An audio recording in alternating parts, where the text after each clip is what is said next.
Halo semuanya, kembali lagi bersama saya di channel Imanime Celebes, sebuah channel yang akan membahas tentang semua hal unik yang ada di Sulawesi Selatan dan masih banyak lagi.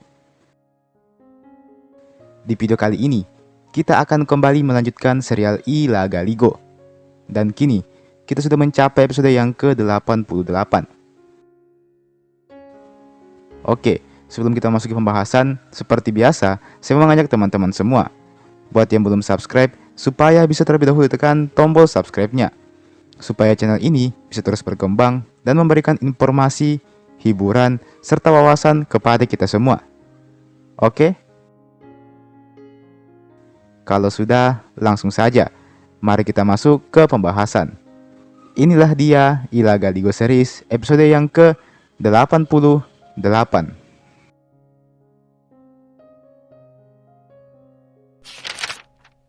Usai mengetahui kebenaran bahwa Sauri Gading adalah cucu dari kakaknya, Letewarani akhirnya memutuskan untuk meminta maaf kepada Sauri Gading.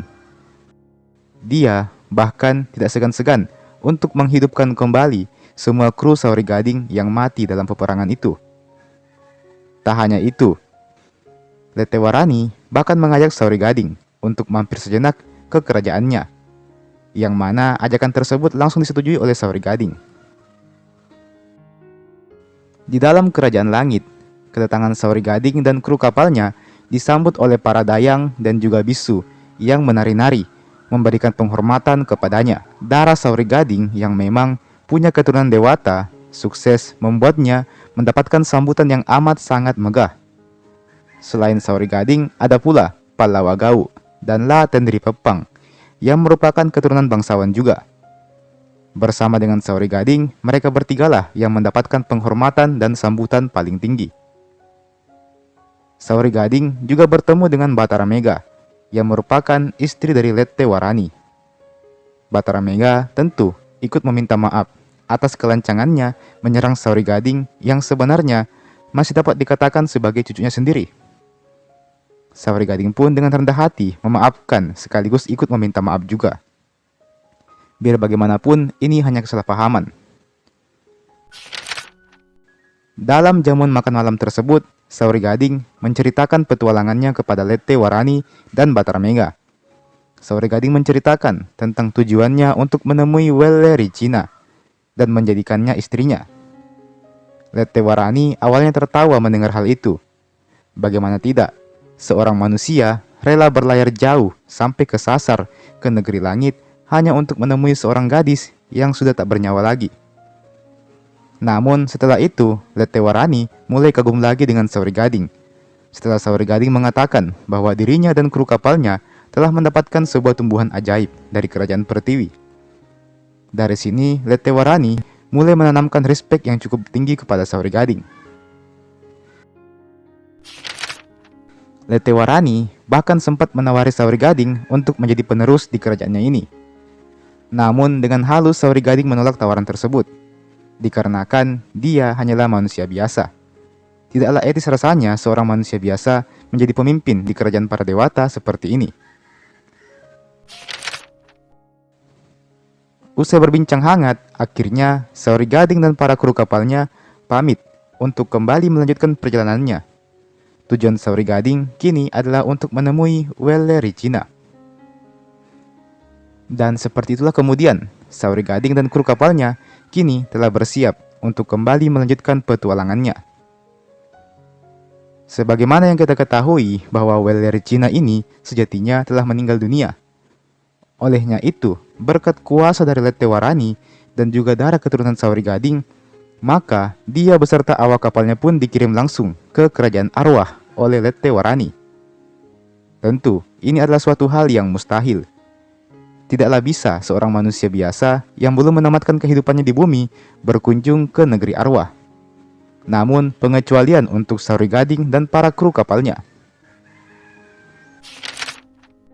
Di negeri arwah, Sauri Gading memerintahkan La Panandrang dan La Masaguni untuk pergi mencari Welleri Cina. Kedua pengawal setia Sauri Gading itu nyatanya tidak butuh waktu lama. Mereka langsung berhasil bertemu dengan seseorang yang bernama Batara Sengeng. Batara Sengeng awalnya kaget menyaksikan dua orang manusia biasa yang berjalan-jalan di kerajaan arwah. Namun, setelah Lapanandrang menjelaskan situasinya dan menyebut nama Sauri Gading, maka Batara Sengeng pun langsung memaklumi kedatangan mereka ini. Sudah 3 tahun lamanya semenjak Wellery Cina datang ke negeri arwah ini. Dia tinggal bersamaku sejak saat itu. Demikian ujar Batara Sengeng. Siapakah sebenarnya sosok Batara Sengeng ini? Well, singkatnya Batara Sengeng ini adalah sepupu dari permaisuri Batara Guru, We Nyilik Timo. Batara Sengeng adalah sosok yang teramat dekat dengan Batara Guru di Kerajaan Langit. Saking dekatnya sehingga mereka berdualah yang menyarankan kepada anaknya Batara Latu dan To Raja Keling untuk kelak menjodohkan anak-anak mereka. Dan itulah anak-anak mereka yakni Sauri Gading dan juga Wellery Cina yang nampaknya memang telah dijodohkan sejak dulu. 2 tahun yang lalu, ada seorang dewa bernama La Daeng Lebi. Dia mendatangi Wellery Cina dan melamarnya. Wellery Cina menerima lamaran tersebut. Demikian ucap Batara Sengeng. Spontan, pernyataan itu sukses membuat kaget Lapanandrang dan Lama Saguni. Ternyata selama ini Sauri Gading hanya pergi mencari istri orang. Meski begitu, Wellery Cina tidak mencintai La Daeng Lebi ini. Dia tidak bersedia tidur dengannya. Wellery Cina masih menghargai pertunangannya dengan Sauri Gading, meskipun dia menyadari sepenuhnya kalau dia tidak akan bisa menikah dengan Sauri Gading yang masih hidup di dunia. Tambah Batara Sengeng. Lapanandrang yang tadi sempat emosi akhirnya bisa mengontrol dirinya lagi. Dia mulai mengerti kondisi yang ada saat ini.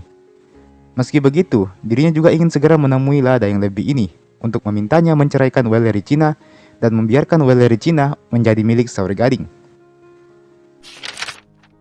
Sayangnya pembicaraan itu berhasil didengarkan oleh Daeng Lebi. Daeng Lebi pun tak menunggu waktu lama. Dia pun langsung datang dan marah-marah kepada Lapanandrang. Hei kau manusia, tidak akan kuserahkan istriku pada tuanmu. Kalau perlu, akan kubasmi kalian semua para pengganggu. Demikian bentak Daeng Lebi ini. Lapanandrang yang tak terima tuannya dihina pun langsung balik memaki. Berani sekali kau berkata demikian. Kalau kau berani, ayo kita selesaikan ini di medan perang. Demikian ucap Lapanandrang sambil menghenuskan pedangnya. Dia pun langsung kembali ke kapal dan menyampaikan semua kejadian tersebut kepada tuannya, Sauri Gading. Sauri Gading yang mengetahui hal itu tentu tidak tinggal diam. Emosinya memuncak kala mengetahui Daeng Lebi telah merebut tunangannya dan bahkan mengajaknya berperang. Maka Sauri Gading memerintahkan kepada seluruh pasukannya untuk bersiap-siap, karena keesokan harinya mereka akan menyerbu pasukan Daeng Lebi dan merebut kembali Wellery Cina dari tangannya. Keesokan harinya, pasukan Sauri Gading langsung berangkat dan menyerbu Daeng Lebi beserta dengan para pasukannya. Pertarungan berlangsung sengit. Seperti biasa, Lama Saguni menjadi yang terdepan dan sukses membuat takut lawan-lawannya. Selain Lama Saguni, ada pula Lapanandrang yang dengan gagah berani menjadi komandan pertempuran. Namun sayang, entah apa yang terjadi setelahnya. Sepertinya Sauri Gading dan kawan-kawannya terlalu menganggap remeh musuh mereka. Pasukan arwah milik Daeng Lebi ternyata amat sangat kuat. Pasalnya, dengan cepat, salah satu dari panglimanya berhasil menjatuhkan Lama Saguni. Lama Saguni jatuh terkapar, meringis kesakitan. Dan belum juga dia bangkit, sebuah tusukan tajam langsung menghantam bagian pita Lama Saguni. Dan Lama Saguni pun dinyatakan meninggal dunia. Kabar kematian Lama Saguni ini dengan cepat sampai ke telinga Lapanandrang. Dia yang biasanya tenang dan bijak mendadak marah dan emosi setelah mengetahui kematian sepupunya ini. Dia pun seperti kehilangan kendali akan dirinya sendiri, membabi buta menyerang siapapun yang ada di dekatnya. Kelengahan Lapanandrang ini berhasil dimanfaatkan oleh Daeng Lebi. Dialah yang kemudian berhasil menikam Lapanandrang secara sadis. Dan hal itu juga sukses membuat Lapanandrang merenggang nyawa. Kematian Lama Saguni dan Lapanandrang menjadi cambukan keras untuk pasukan Sauri Gading. Palawagau sebagai satu-satunya komandan yang tersisa menyuruh para pasukannya untuk segera mundur dan melarikan diri kembali ke kapal.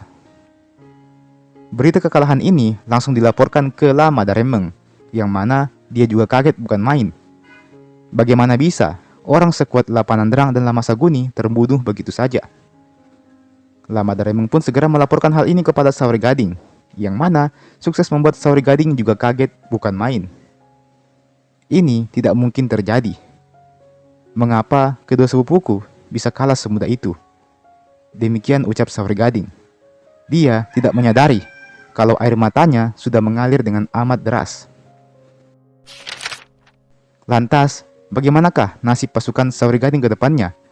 Apakah mereka akan kalah? Kita akan lanjutkan di episode berikutnya.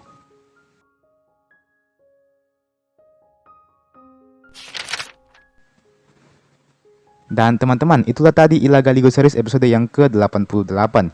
Kita akan lanjutkan lagi beberapa hari setelah video ini saya upload. Jadi silahkan tunggu hanya di channel ini. Oke? Jangan lupa untuk like ini video. Jangan lupa juga untuk share ini video ke teman-teman yang lain. Dan jangan lupa juga untuk subscribe ke channel ini tentunya. Nyalakan juga loncengnya supaya tidak ketinggalan kalau ada video-video terbaru yang saya upload di channel ini. Oke, dan terakhir saya ucapkan terima kasih banyak sudah menonton video ini sampai habis. Dan sampai jumpa, sampai bertemu lagi di video berikutnya.